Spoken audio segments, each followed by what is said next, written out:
Hey everybody, here Derek, 100 Mile Miner. Been getting some questions or advice on my mill lately, and I realize people probably don't realize exactly how I have it set up because you don't want to go back through and watch some of my old crappy videos. So here, I'll give a quick rundown of what I got so you can understand what I got going.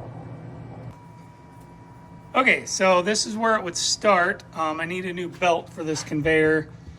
I got this, had a smooth belt. I did have like caulked lines to grip it and they came off. So I need a new rough belt for this. I would normally drop the ore in here. This would feed my jaw crusher. I've been, if you notice, dropping them in by hand.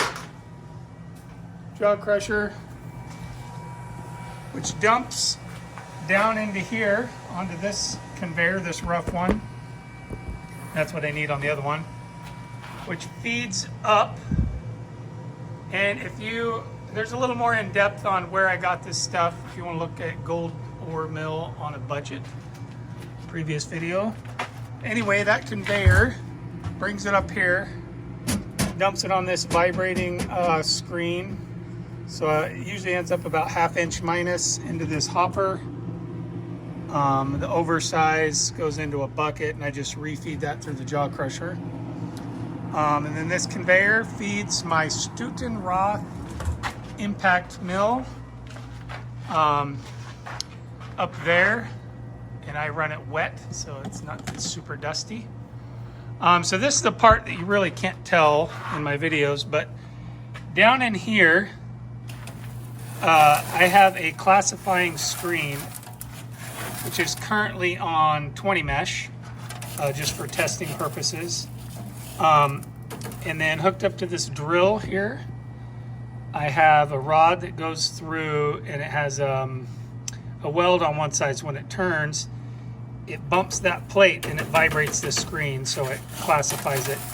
And so I have this set up where I can change out this screen after I test and see what the best, the biggest I can go and still get good recovery. So this is replaceable. Currently it's at 20 mesh.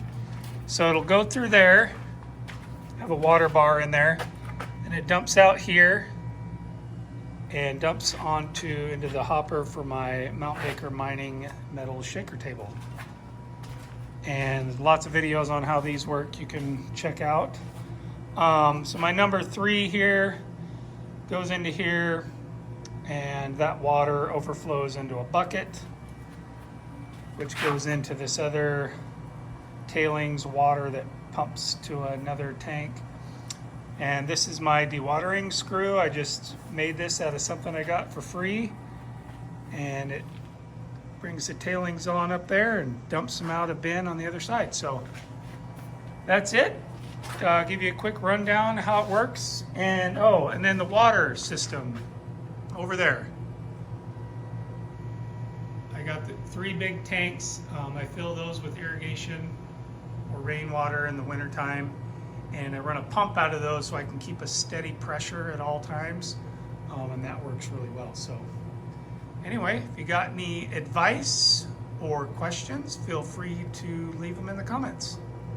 Look forward to that next video. Thanks for watching.